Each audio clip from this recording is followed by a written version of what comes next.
Kaixo, gaur hizkuntzen inguruan hitz egitera goaz, kanal honetan askotan hitz egin dut, hizkuntzen inguruan, bereziki hizkuntza gutxituen inguruan, eta askotan aipatu da oldarraldia, gure kasuan euskararen aurkako oldarraldia, eta orain antzeko zerbait egon daiteke gertatzen valentzieraren kasuan. Orduan, hortaz hitz egiteko, gonbiatu bat daukagu, gainera, euskeraz egiten duna, orduan hitz egingo dugu euskeraz valentzieraren inguruan. Eta hori, ea zemuz dijoan asunta, eta asko ikasten dugu, eta guzti hori. Kaixo, Iesa. Kaixo. Zelan. Zer moduz? Oso ondo. Bueno, hemen gaude. A ber. Zertaz hitz egingo dugu. Bai, a ber, nik nahi nun valentzierari buruz egin, eta orduan, egonez, bilatzen jendea, eta valentziar bat euskaraz dakina, bastante aukera hona da ez, horretarako. Orduan, azteko igual kontatu, antzekotasunak daude valentzieraren eta euskararen inguruan, zuk ezagutzen dezunetik? Nik uste du baietz, a ber, behintzat hezkuntzan, nahiko egora antzekoa daukagu, edo geneukan, ez dakit. Nik uste dut Euskal Herrian lau modelu eredu dauzkazue, ez da? Hezkuntzan? Nik aspaldi ez dut ikasi, baina, a ber, esango nuke A, B eta D seguru, eta gero, sonatzen dit Nafarroan bazegoela G edo horrelakoren bat, baina negia esan, ni ez naiz Nafarroan bizi izan, eta orduan ez dakit, eta Ipar Euskal Herrian ez dakit zein dian ereduak. Baina, bai, dauzkagu eredu asko, eredu asko. Bai, printzipioz, dira, euskaraz egiten dutena, gaztelaniaz eta mixtoa, ezta? Gutxi gora bera. Horia, bai. Hori, hau, ere geneukan, baina uste dut, ez dakit, igual, agian doraia urte edo, bost, ez dakit. Hori, aldatu ziren. Eta printzipioz, ez daukagu linea, bale? Linea valentziana geneukan eta linea castellana. Eta modelo batzuk, ez dakit, dena elkarrekin zeukatela. Baina, azken gobernuak beste eredu bat sortu zuen, eta zen gauza raro bat, bale? Printzipioz, ingelesa eta gaztelania eta valentziera edo katalana, eguneko 33 egon beharko zuen. Zen. Vale. Baina, hori nahiko arraroa zen, badago, leku batzuk, hemen, Valentzian, baina ez dakit, hegoaldean edo barruan ez dakit nola saldu,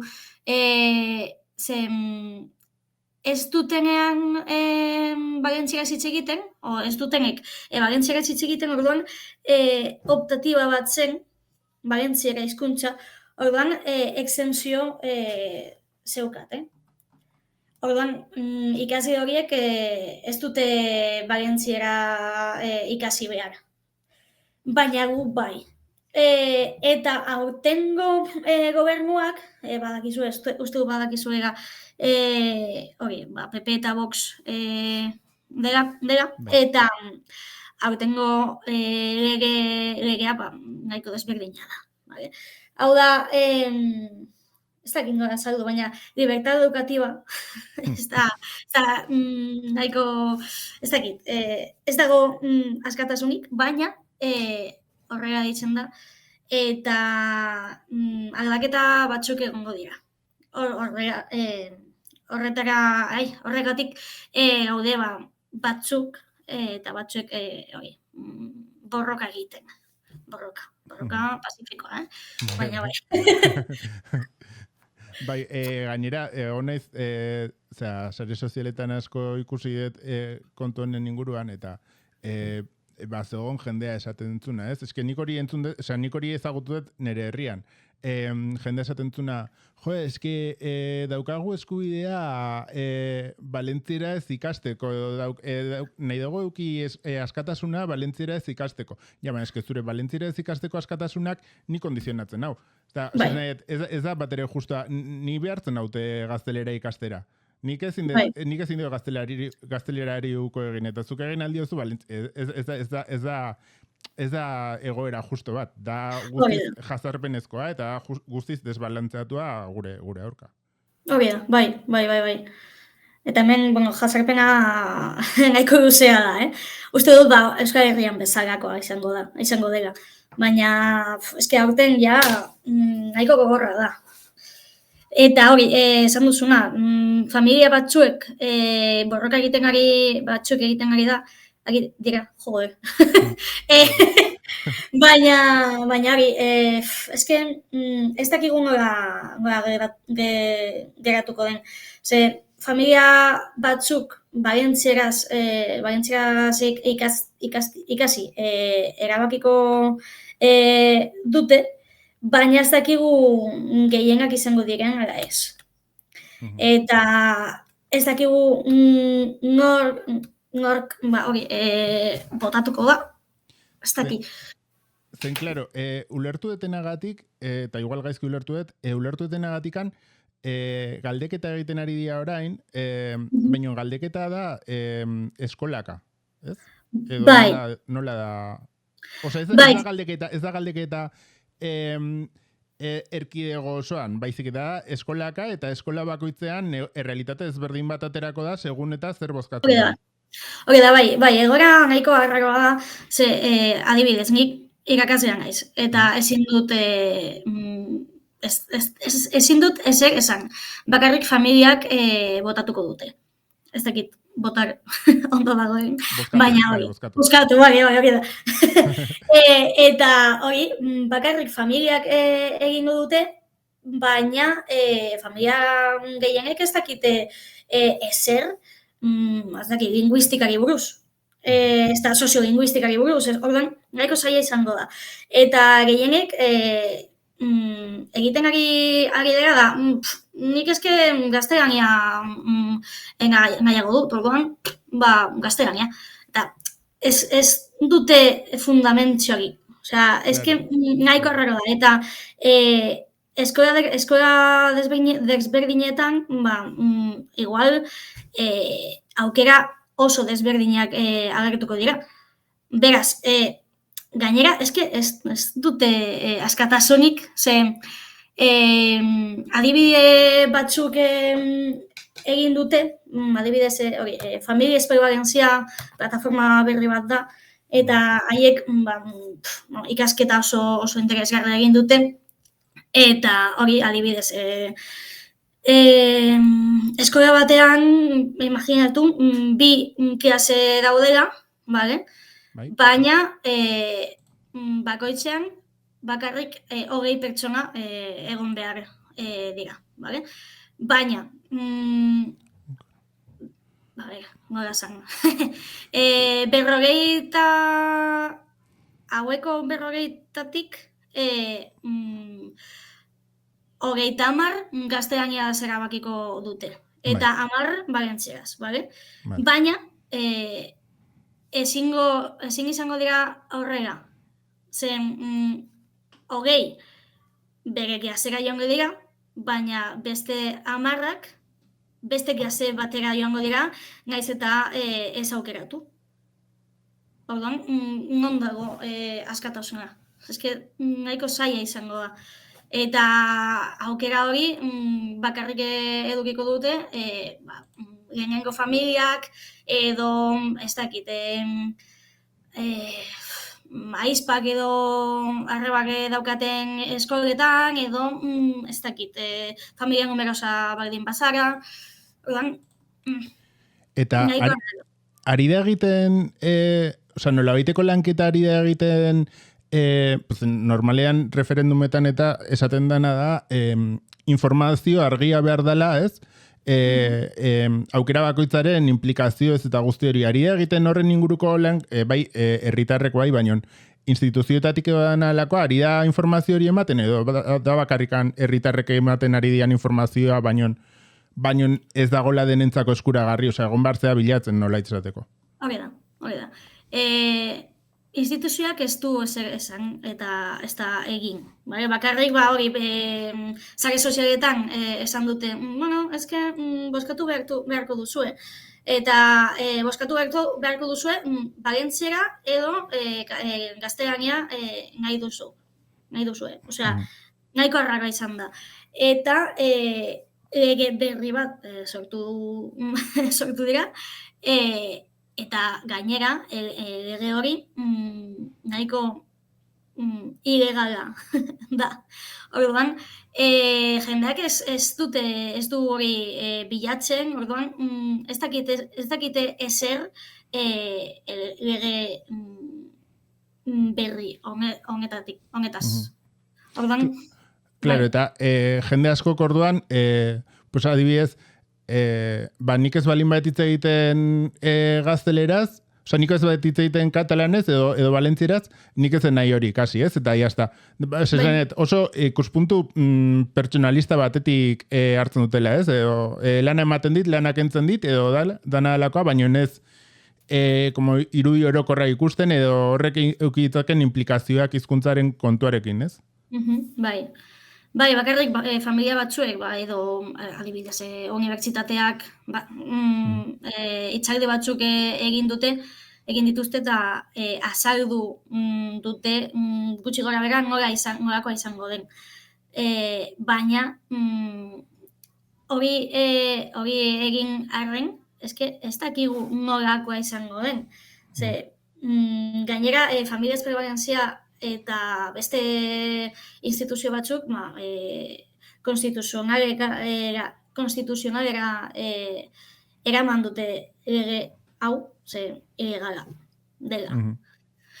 Orduan, ez dakigu azkenean zerkatatuko den. Claro, es que esan dezakegu ja galdera bera, osea, naiz eta dana lako ateratan, naiz eta guztiek valentzieraz neutela esan, galdetzea bera dala kolokan jartzea valentziera hizkuntza bezala, ez? Osea, valentziaren legitimazioa nola izateko hizkuntza bezala. Bai. Eta orduan nor dagola. Eta konstituzionalak esaten balin badu, atzera botatzen balin badu, claro, konstituzionalak emango du, esan nahi dut, konstituzionalak normalean tardatzen du denbora bat. Ez dakit kaso honetan azeleratuko dan edo, baina normalean tardatzen du denbora bat, orduan. Hau esten da urrengo kursoan, ez da? Bai. Vale, urrengo kursa esten da, eta kurso erdian konstituzionalak esaten du. Ez, orduan? Bai, eske hori da, ez dakigu zer gertatuko den horregatik, agian, kurtsurdian, klaseak aldatuko dira, edo metodologiak, edo ez dakit. Eske nahiko zaila izango da, gainera, beste puntu bat da, nola esan, nese daukaten, osea, nese da, ez dakit, necesitats especials. Vale, behar bereziak. Hori da, vale. Normalean, klase desberdinetan egongo beharko erateke, osea, printzipioz, edo agian bat, bi edo hiru klase bakoitzean, hori, ilegala ez izateko, baina orain bakarrik banaketa izango da hizkuntzarei buruzkoa. Osea, orduan, agian klase batean, ez dakit, igual zoramen bat da, baina 10 pertsona beharko dute laguntza bat, eta beste klase batean inork beharko du laguntzarik. Orduan, eske nahiko zaila da, eta gero hori gertatzen bada, konstituzionalak atzera eraman badu, zer gertatuko da ikase hauekin. Eske, movida oso erraldoi bat da. Osea, da gogoa enredatzeko eta enmierdatzeko guztia. Osea, impresionante. Eta nola hasi izan, zen normalean gauza hauek eukitzen dute hasiera puntu bat edo. Nola hasi izan hau? Osea, zer, nundik etorri zan okurrentzia hau? Ba, egia zen, ez dakit. Vale? Baina, bueno, eske hemen, hemen ez hainbeste, baina Valentziatik hurbil dagoen ikuspuntu desberdin bat, eta da politikagatik, vale? Frankismoren ondoren, nahiko egoera txarra eduki genuen, eta hemen zegoen Batalla de Valencia. Vale? Batalla de Valencia zen, laburbilduz, batalla bat, printzipioz, Valentziara eta Gaztelaniaz aurka, baina egia zen, bakarrik zen politikoki Kataluniaren kontra. Beraz, han hasi zen, mugimendu hori den nomos falio katalans, Valentziara eta Katalana gauza desberdinak izango dira, gauza horiek, eta horrezkero, jendeak ez dakit zer den hizkuntza bat, zer den dialekto bat, orduan, Valentziatik hurbil dagoena hori da, eta pizkanaka politikoek hau lortu dute. Ze jendeak ez du Valentziara hitz egin edo ikasi, ze katalana dela uste delako. Bai, egia da. Baina haiek ez dute hori nahi. Orduan, nahiko zoramen bat da bere euren buruan, eta hori arazo oso handi bat da. Ze, gero, hemen, nire herrian adibidez hori ez da gertatzen, denok dakigu ze hizkuntza den, baina orain arazo bat da. Nire horri esker. Orduan, arazo gehiegi esortzen ari dira gai dutelako. Neri, igual konparazio txarra, eta igual zuk esate diazu, aberreneko ez, baina nik beti pentsatuet, Valentziak daukala lotura oso handia zerbait dagoela hor Nafarroarekin. Osea, Valentzia eta Nafarroa diala errealitate bastante antzekoak eta erabiliak izan diala baita ere antzeko moduan eskuinarengatik hizkuntzarekiko eta herriarekiko gorrotoa sustatzeko. Bai. Nik ez dakit norakoa den Nafarroko egoera osoa, baina ja adibidez hori, Nafarroaren erdia euskaraz hitz egiten du, eta beste erdiak ez, eta hemen gutxi gora bera gauza bera egiten gertatzen da. Orduan, ja honekin, nahiko antzekoa da, eta, bueno, ez dakit adibidez, Nafarroaren hegoaldean, ez dakit, Tuteran, uste dut ikastola bat edo bi, ez dakit, bakarrik bat dagoela. Orduan, naiz eta egoera hori eduki euskaraz batzuk euskara hitz egiten dute eta ikasten dute. Eta hemen, adibidez Oriolan edo Torreviejan, bai, ikasten da, baina optatiba bezala.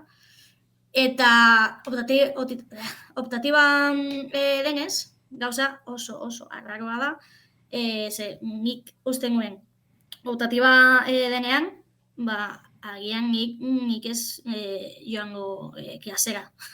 Ez naiz joango klasera. Baina... Ja, konpromezu gutxiago edo, ez? Ikasgaiarekin berarekin. Bai, baina uste dut, agian lehen horreagoa zen, eta klaseetara joan behar ziren, baina ez zuten ezer egiten. Orduan, klaseetan segunden horrela, total. Eta irakasleak adibidez, ez dakit, 20 ikasletik bakarrik bat ikasi zuen Valentziara. Eta 20ak klasean zeunden. Bai. Orduan, ez dakit hori Nafarroan gertatzen dena, ez? Gerta daiteke nahiko seguru. Ni naiz herri erdaldun batekoa, ni naiz Gipuzkoako herri erdaldun batekoa, eta nik ikusiet, eskolan nola jendeak ez duen ez derrez ikasi. Osea, hori ikusiet ni D ereduan egon naiz, baina nire eskolan zegoen B eredua baitare, osea, erdia eta erdia, eta horiek ez zian ateratzen euskara jakiten, ni pa dios. Nik, de hecho, daukat esperientzia bat, orain dela gutxi kontatu nun, eta eske da benetan alucinantea. Ni nintzen ikasketetan oso txarra, eta suspenditu dinun. Eta gainera suspenditu nun euskera. Izanik euskera gehien erabilieten hizkuntza, beti gehien erabilieten hizkuntza, suspenditu nun. Eta orduan, helduen hezkuntzan atera nun titula. Eta helduen hezkuntzan nengola, atera nun B9,5. Osea, suspenditu dinun ereduan, eta helduen hezkuntzan atera nun B9,5, osea, imaginatu ze gutxi ematen zan ezer, osea, ezer.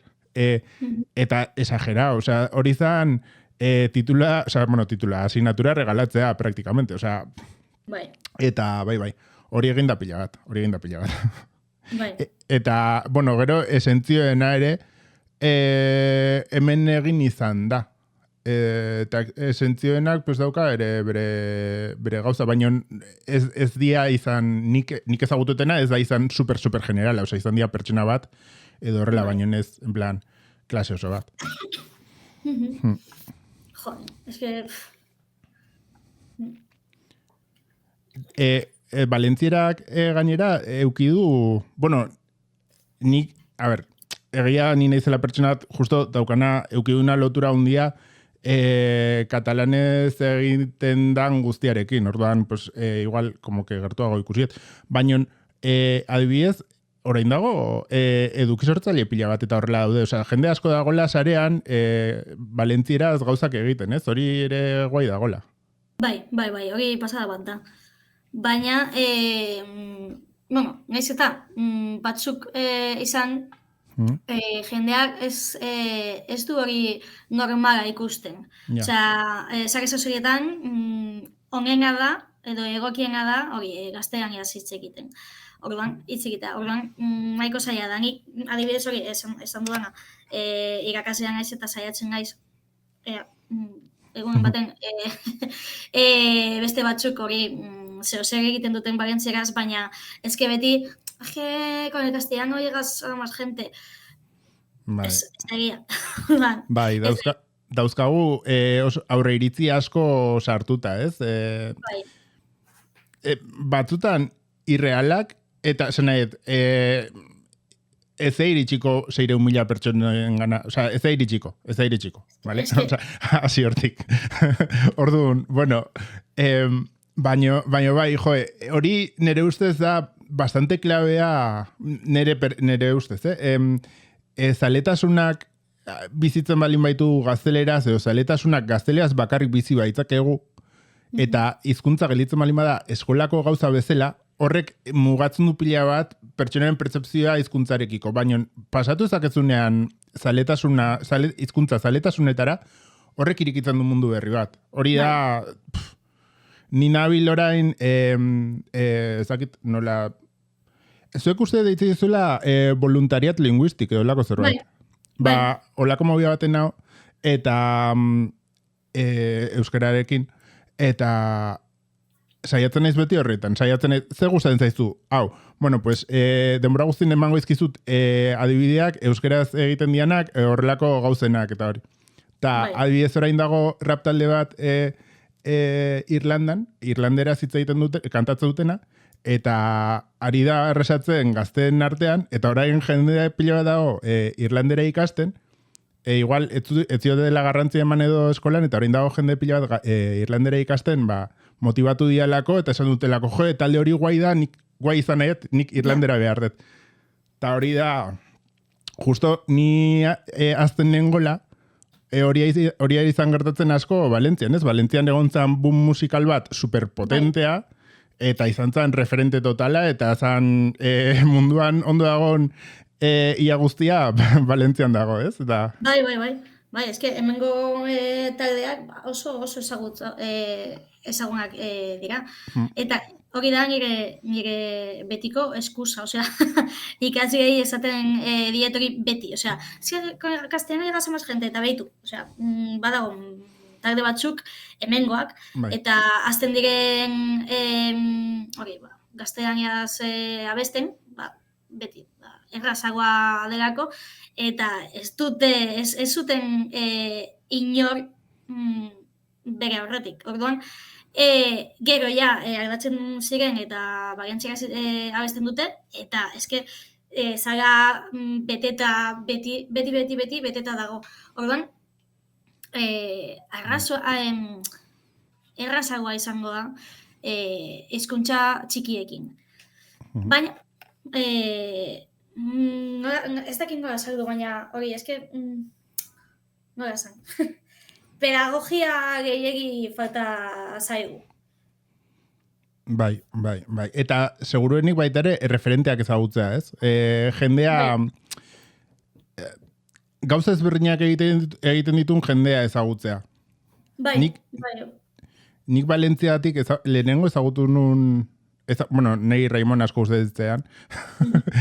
Baina gero, gogoratzen naiz, eske beti gogoratuko naiz ontaz, junintzen 2005ko maiatzaren 28an, uste etzala, Vilafranca del Penedesera jotzen zuten, inadaptatzen ditzen talde bate, jotzen zuen kontzertu bat hor, eta, bueno, lagun batzukin junintzen, hangoak ziala, eta hori.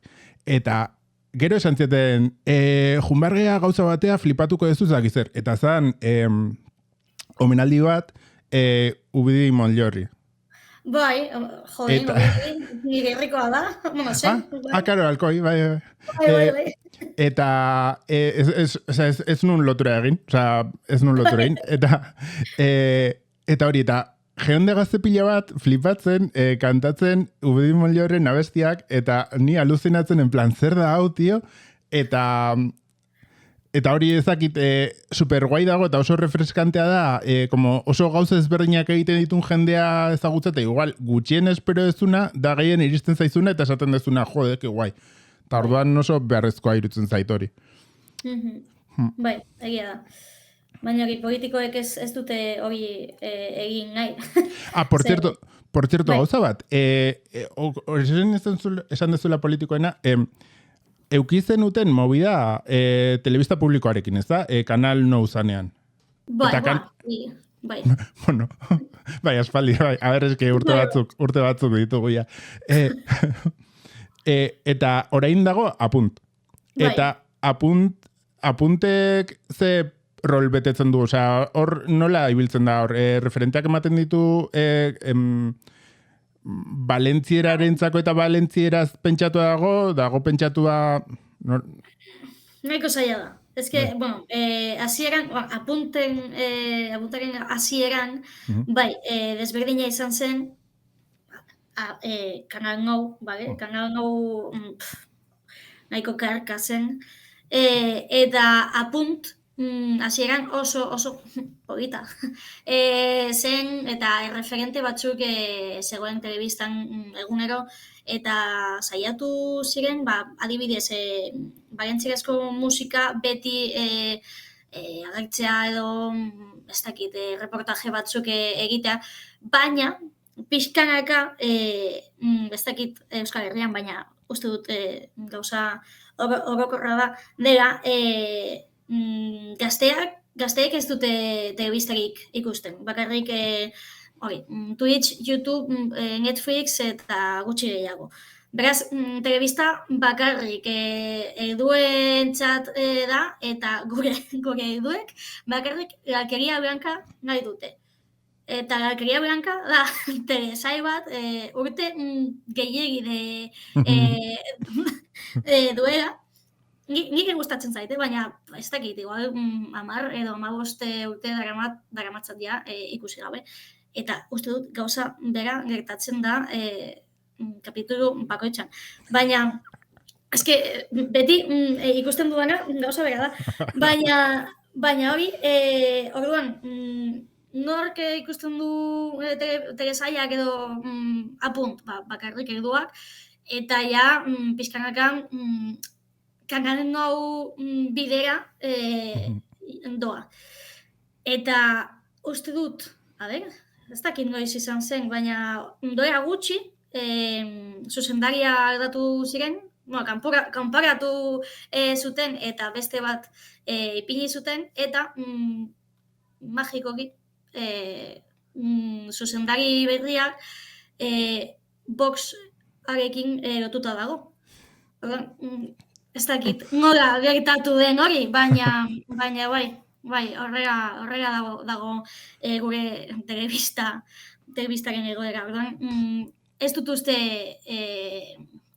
ez dakit, hobetuko denik, egia zen. Euskeraz egin dute orain primeran plataforma, TV3ek egin du 3Cat eta barruan sortu EBA deituriko gauza bat, dala influencer katalanen kontu bat, edo horlako zerbait, edo gazteentzako, eta horlako gauzak. Valentzieraz ere baude horrelako ekimenak, tipo, bazuk esan dezu ez, telebista egia. Geroz da gehiago, zaharren kontua dela. Baude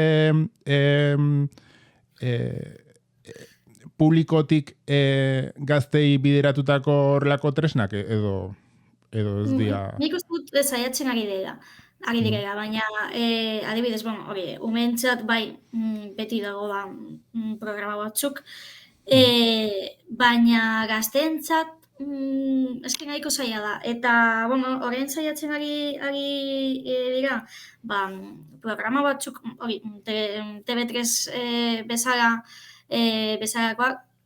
ez dakit nola esaten den, uste dut, Lesquat da punt, bai.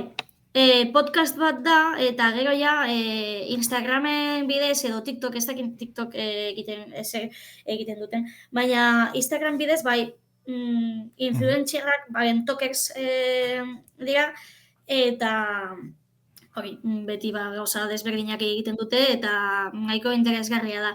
Nik uste dut hori eredu bat dela. Osea, behintzat jende gaztea gauza desberdinak egiten ari dira, eta baina oso desberdinak, batzuk mendira joaten dira, eta azaltzen dira ze menditan daude, eta ez dakit, horrelako zerbait.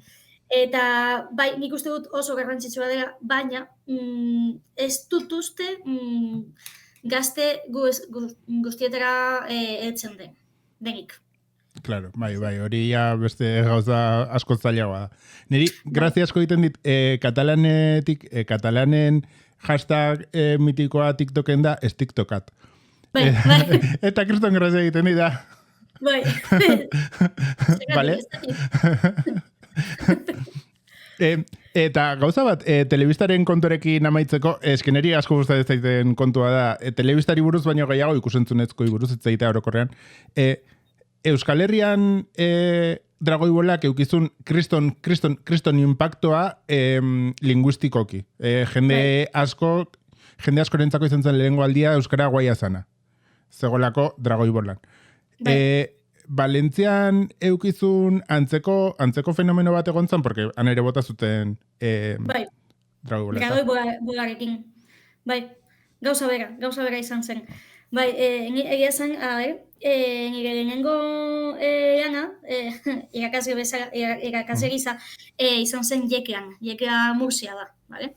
Baina elkartzen da komarka bat, eta han, printzipioz, historikoki Valentziara hitz egiten dute, Jekean ez, baina Jekearen inguruan bai, eta hori, nire lehenengo esperientzia zen, irakasle gisa erduekin, eta nahiko berdurtuta nengoen, ostras, eske Murtzian nago, bale? Eta Valentziara irakaslean ez. Orduan, ez dakit, prejuizio asko nituen, eta heltzen nintzenean, zuzendariak esan zidan, ostras, Valentzieraz, nik badakit hitz batzuk Valentzieraz, eske hemen ikus dezakegu kanal nou, ikusi genuen kanal nou, Eta Borededrak, beti ikusten nuen.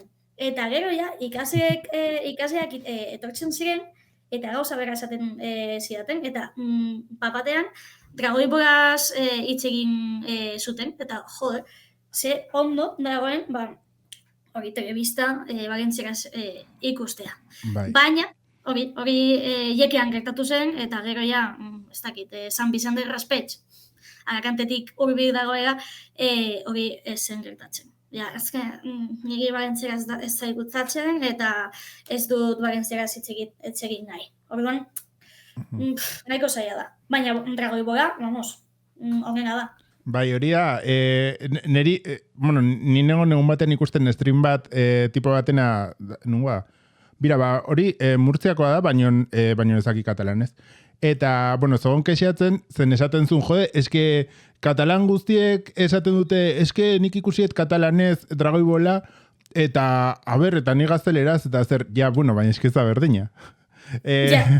Osea, konkretuki guk diogun atxikimendu handian ikuste Dragoi Bolari, izan zalako askorentzako lehengo aldia ikusten genula gure hizkuntzan zerbait guai. Eta, claro, eske hori ezin dezu konparatu zerrekin, ja, lo siento, osea, hori da. Hori da. Eta, gauza bat, katalan, osea, valentzieraren, osea, Valentziaren aurkakotasuna nola izateko zerbait generazionala da edo intergenerazionala. Osea, nahi, gehien bat zarretan ematen da edo gazteek ere berdin maila berdinean daukate. Ez uste maila berdinean dagoela. Ez herriaren arabera da. Uste dut, adibidez, hegoaldean ez dakit nola zaitu, baina bai, generazioak, bueno, eduek, bai, bagentziera hitz egiten dute, eta bagentziera, bueno, bagentziera, asekaz, nahi dute, baina gazteek ez. Eta hemen adibidez nik orain Kosentainan bizi naiz, eta, bueno, Kosentaina da, alkoiko, albokorria, ordo. Ez naiz oso urrun joan naiz, baina, bueno, eta hemen jende guztiak bagentziera hitz egiten dute, bai eduek, bai gazteek. Beraz, ez da hainbesterako nabaritzen, baina adibidez eitzen, egiten dutudan hori eitzen, eta nire ikasleek adibidez, haiek ez dakite bagentziera hitz egiten, badakite, gutxi, baina badakite. Eta ez dute bagentziera hitz egiten, baina euren amonak eta aitonak, bai. Orduan, ostras, eske zaila da. Eta uste dut,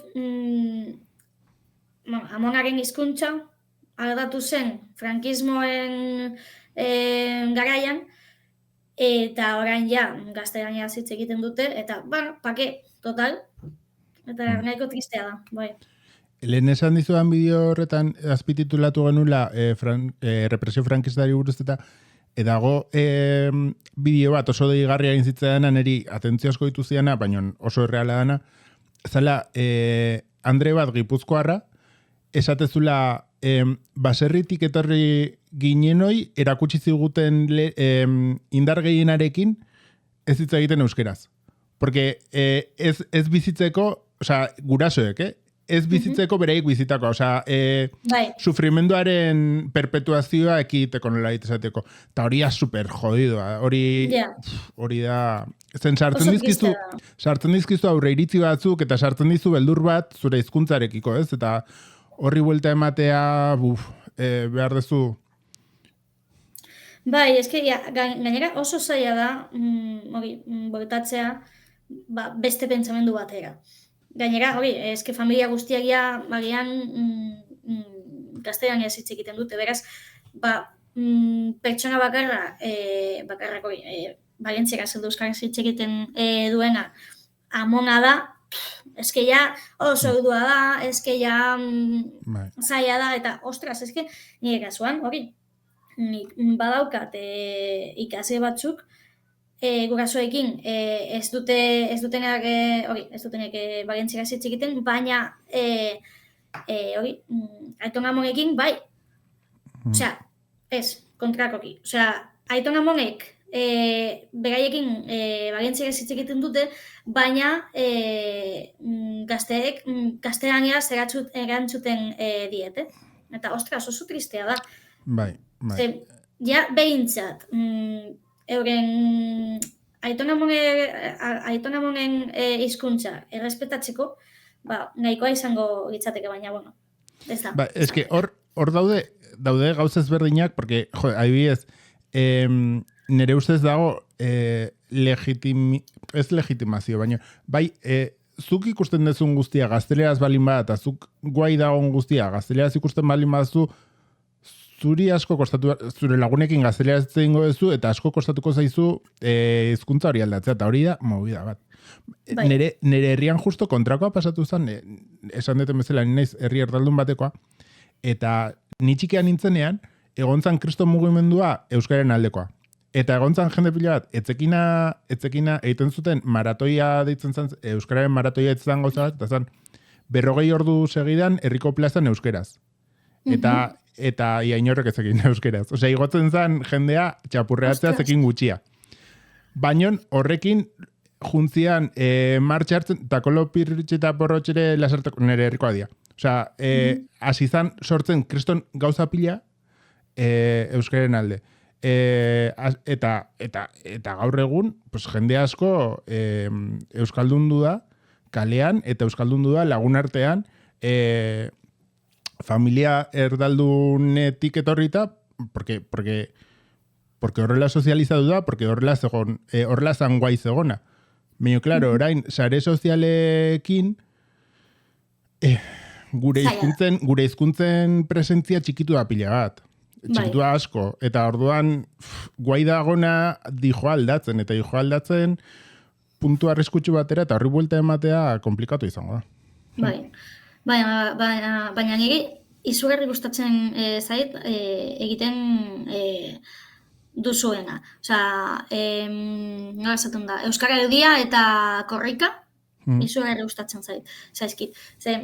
Ez dakit ondo dabilen ara ez, baina nik uste dut hemendik oso aukera ona dela behintzat euskaratzeko edo saiatzeko hori maldaketa egin. Eta hemen nik uste dut garrantzitsua izango litzatekeela gauza berbera egitea. Nik saiatu nintzen nire institutuan, adibidez, ni Valentzia Erdia egin nuen, eta bakarrik aste bat izan zen, eta egin beharko genuela hori, genuela Valentziara hitz egitea zen, eta batean topatu genuen ikasle batzuek badakitela Valentziara hitz egiten, eta gainera familiarekin hitz egiten zutela. Eta horrez geroia aiton amonei Valentziara hitz egiten zieten. Baina hori egiten ez badugu ez dute egingo. Orduan, efectivamente. Eske zaila da, baina nik uste dut, eredu bat niretzat, Euskal Herrian gertatzen dena, batzuetan, eredu bat dela. Egia zen. Jatean norbait dago, dago pertsona bat literalki norbait deitzen dana.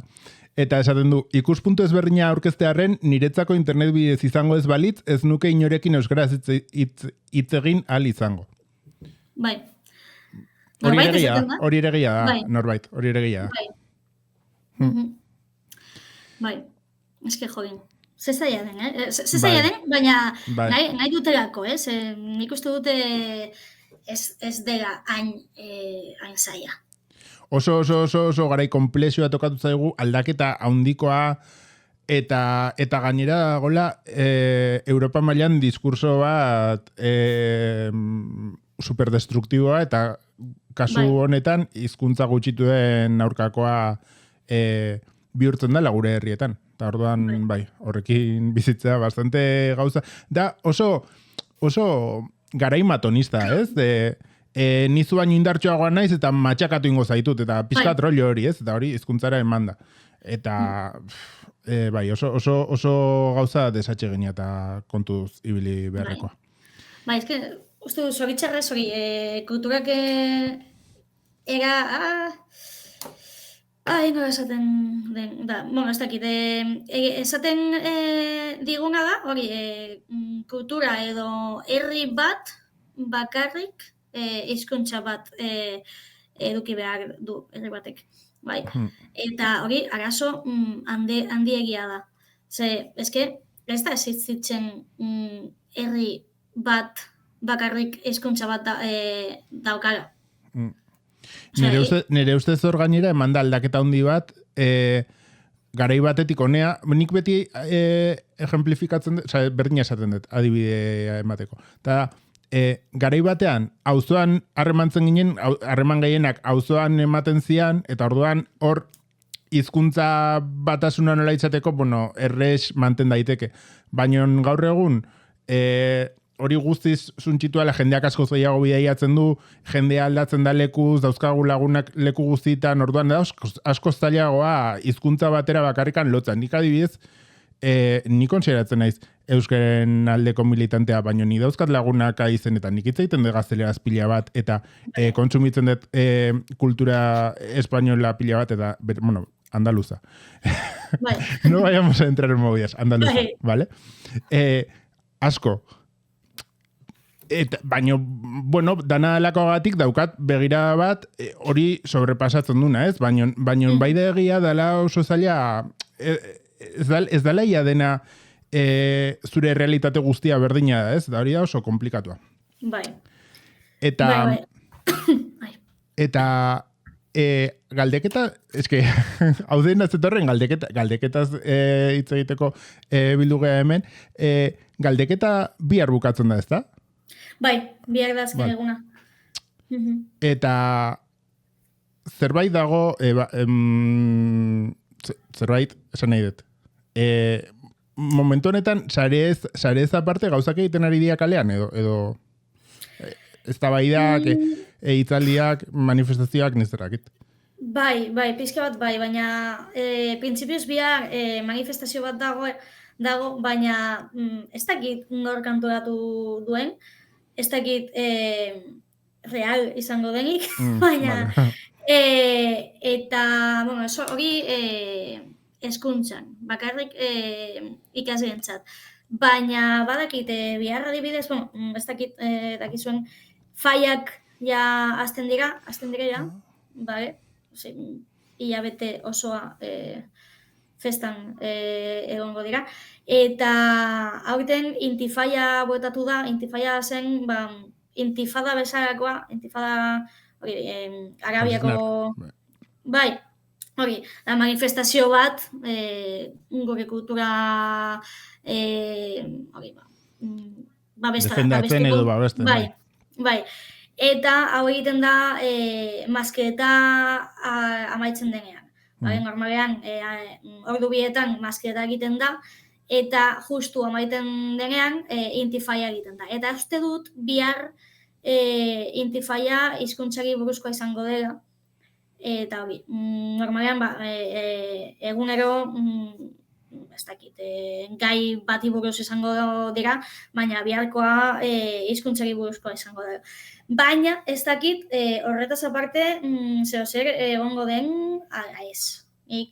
Ez dakit gainera ez dakigu norako izango den eta ez da zer gertatuko den, orduan ez dakigu zer egin.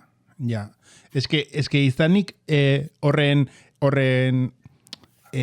eremu lokalean, ez? Porque herri bakoitzak eukiko du realitate ezberdin bat. Osea, instituto bakoitzak eukiko du realitate ezberdin bat. Orduan, hori da kriston lokurotea erantzun antolatua temateko, edo, bueno, erantzuteko, porque eske hori da movida bat, bai.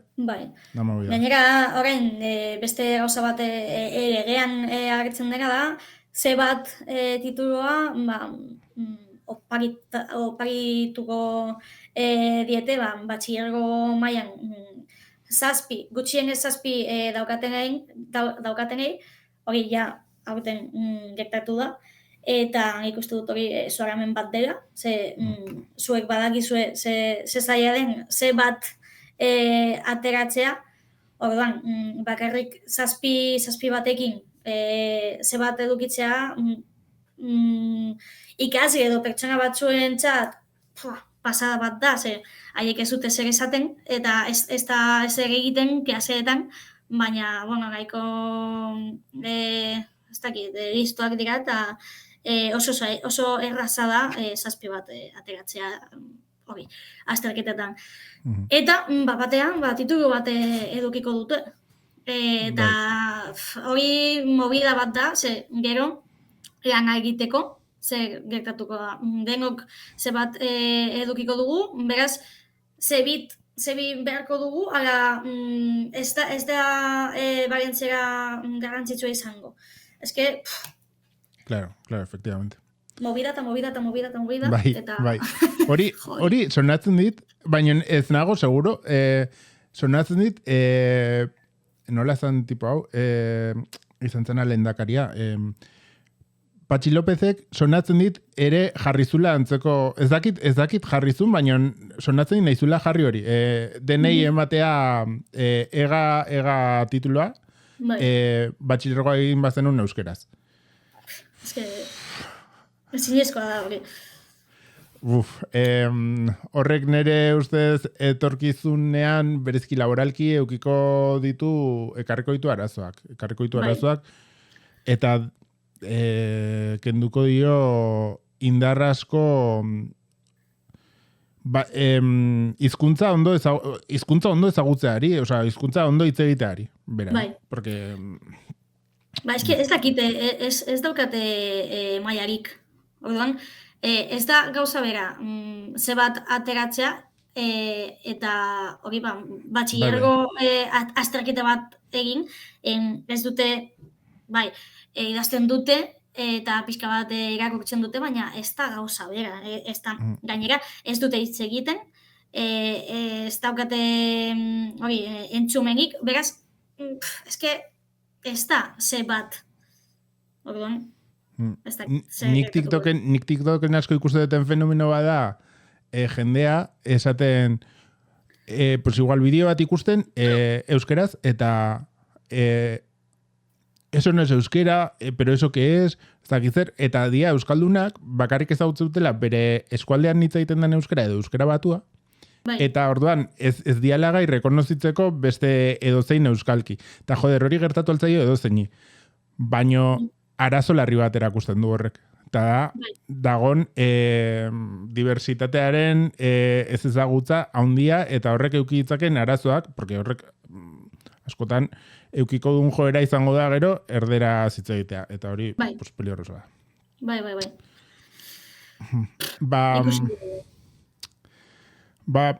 A ber, hitz egin dugu gauza askotaz. Badago zerbait ez dizudana galdetuta zuneko zunukena esplikatu? Ez dakit, Ez dakit, orain ez dakit.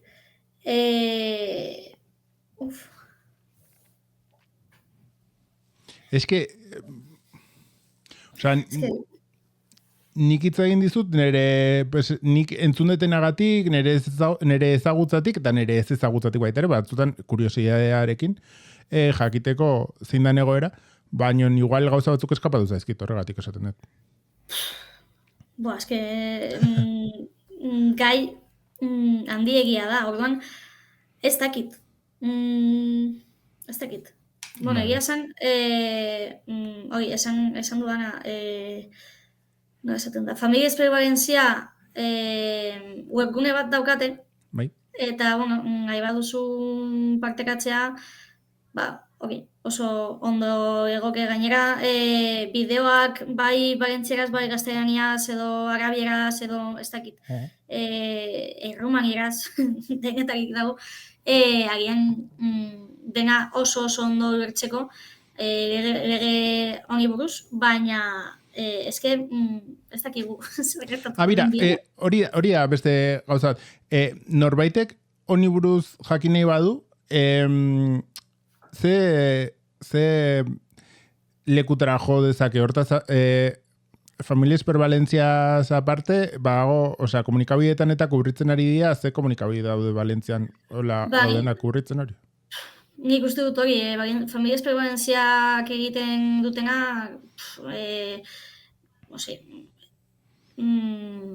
izugarria da. Eta egunero historioak edo zer igotzen dute, orduan nik uste dut leku egokiena dela. Eta horretaz aparte ez dakit, ezken webgune honetatik guztiogia partekatzen dugu informazioa edo ez dakit, nahi duguna. Vale. Osea, hori da como zentrala, ez? Hori da... Bai. Suposatzen dut familias por el castellano edo ez dakit horreako zerbait egongo dela, baina bai, bueno, ikusten nahi baduzue, bai, agian interesgarri izango dira, baina ez dakit. Nik personalki ez daukat interes berezirik. Uste dut, familias por el español zera, horreako zerbait, bai. Bai, eske zuen lurraldean egin dute asko nik eskimen, bueno, nik ikasle izateari aspaldi utzen nion, igual horrek ere eragin hauka, eta ez naiz irakasle ez ez orduan. Baina, sonatzen dit, urte asko aramatela gauzak aldatzen, legeak aldatzen, bai Katalunian eta bai Valentzian, familietatik tiraka, ez? Eske eskola honetan dago familia bat, ez dakiz zer, eta familia horren eskubideak, osea, dala dinamika bat, daramatela asko, ez? Bai, beti guztiak posik egiteko, baina azken finean, ez dute, inoiz ez da guztiok, ez dira, ez joen, ez gara guztiok posik egongo, orduan. Claro, eta aparte, askotan hartzen dutela familia bat, eske gainera, horiek hartzen diala familia kasu horretan erabiltzen diala modu gaiztoan, ez? Osea, azkenen dalako hizkuntza bat deslegitimizatzeko, askatasunaren izenean espazioak entzeko bai valentziarari katalanari, eta bar, ez? Eta nik uste... Bai, esan. Ez, barkatu. Ez, nik esan behar nunke guk justu ez daukagula hori, porque daukagu ETB2. Bai. Orduan, ja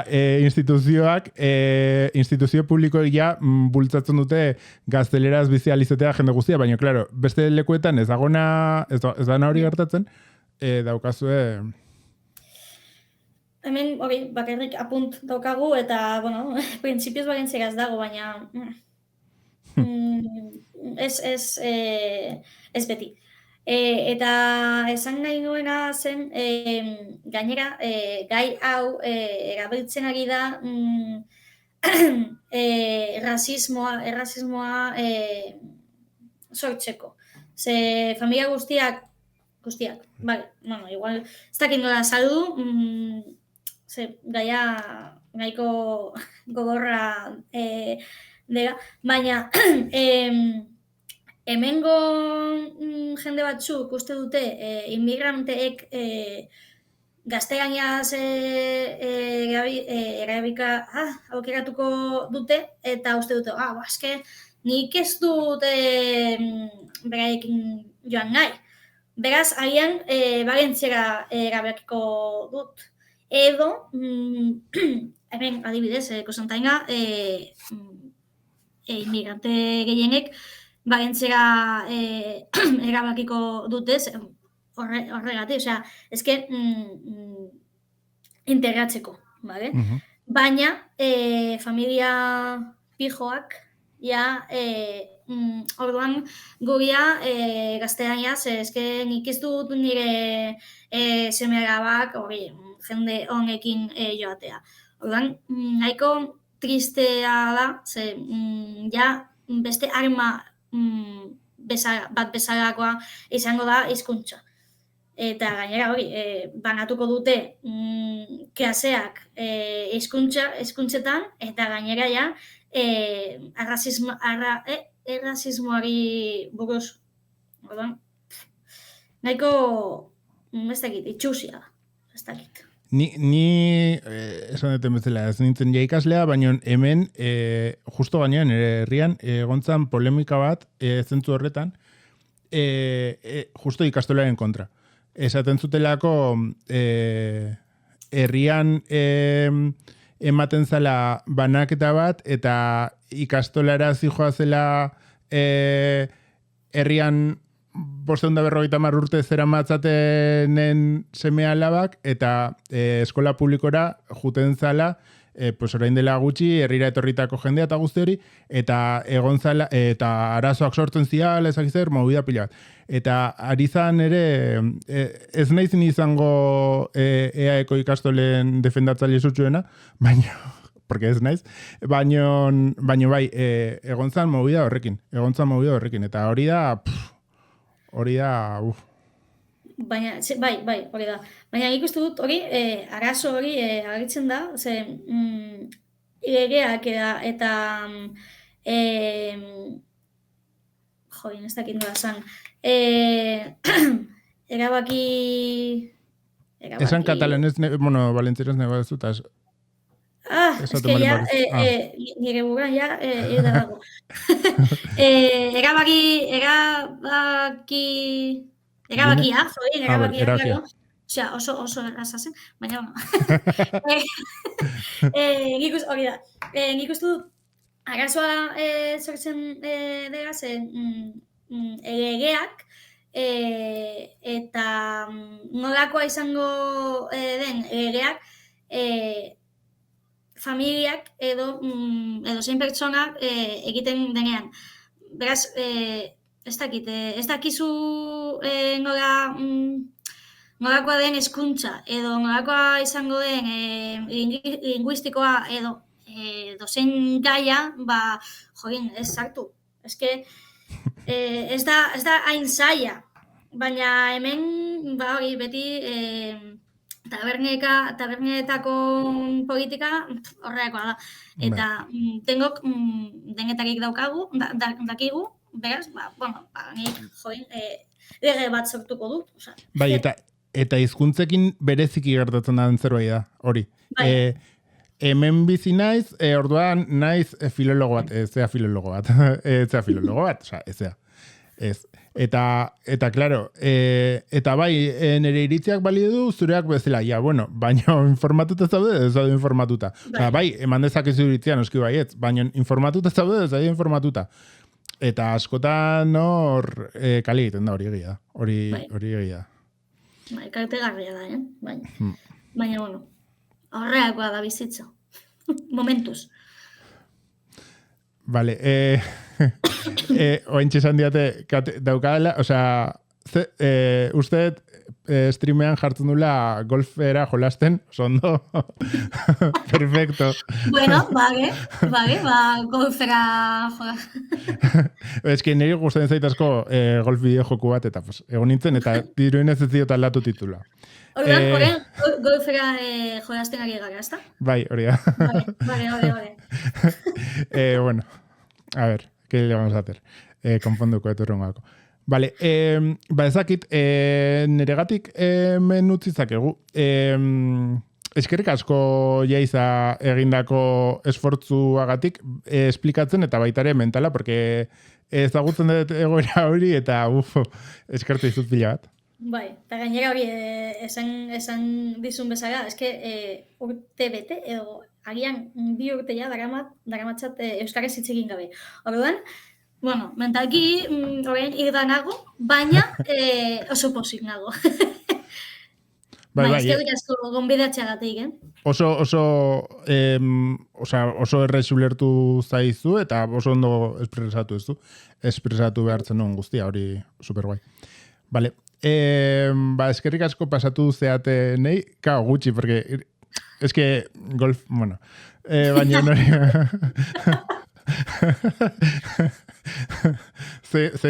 Zeingo diot. YouTuberako, tío. YouTubeen ja titula ondo jarriko diot. Bari, eskerrik asko, vale?